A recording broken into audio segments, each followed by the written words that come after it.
Hello friends, जय माता जी। नवरात्रि की ढेर शुभकामनाएं हमारी तरफ से आप लोगों को, यूट्यूब फैमिली को। और नवरात्रि आ रहा है, देवी माता का भजन कीजिए, भक्ति भाव कीजिए। और हम एक देवी का गीत लेके आए हैं। आप लोगों को कैसा लगेगा प्यारा प्यारा कमेंट करके बताना और अपना प्यार दुलार आशीर्वाद बनाए रखना। सातों बहिनिया दुर्गा मैया, सातों बहिनिया दुर्गा मैया, बैठल बड़ी आंगन में सोने झुलुआ लगौबै है मैया, सोने झुलुआ लगौबै है मैया। निमिया के गछिया में सोने झुलुआ लगौबै है मैया, निमिया के गछिया में सोने सुराही गंगा जल पानी, सोने सुराही गंगा जल पानी। चरण पखरबै मंदिर में, और सातों बहिनिया दुर्गा मैया बैठल बड़ी आंगन में, सातों बहिनिया दुर्गा मैया बैठल बड़ी आंगन में। सोने झुलुआ लगौबै है मैया, सोने झुलुआ लगौबै है मैया। निमिया के गछिया में सोने सिंहासन फूल के आसन, सोने सिंहासन फूल के आसन, आसन लगौबै मंदिर में।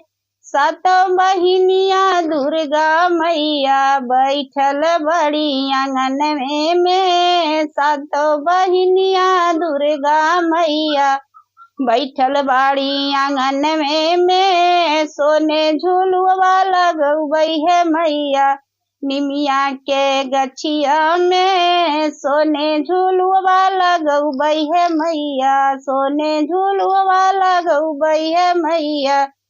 निमिया के गछिया में सोने के थाल में 56 भोगवा, सोने के थाली में 56 भोगवा।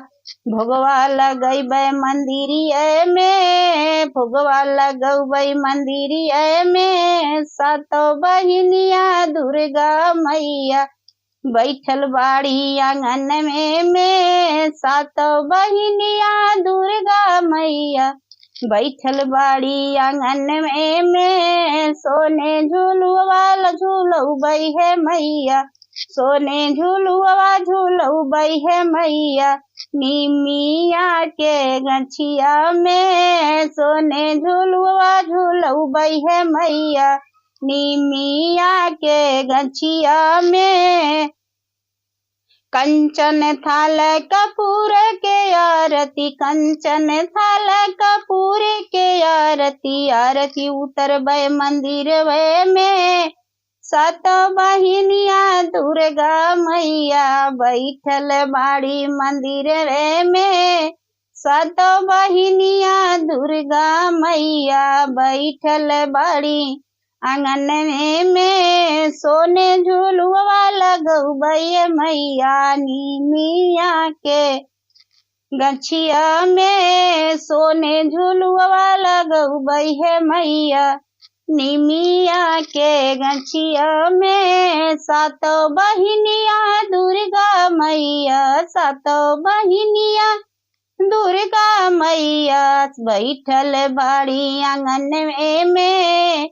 सोने झुलुआ लगौबै है मैया, निमिया के गछिया में सोने झुलुआ लगौबै है मैया, निमिया के गछिया में। जय माता जी।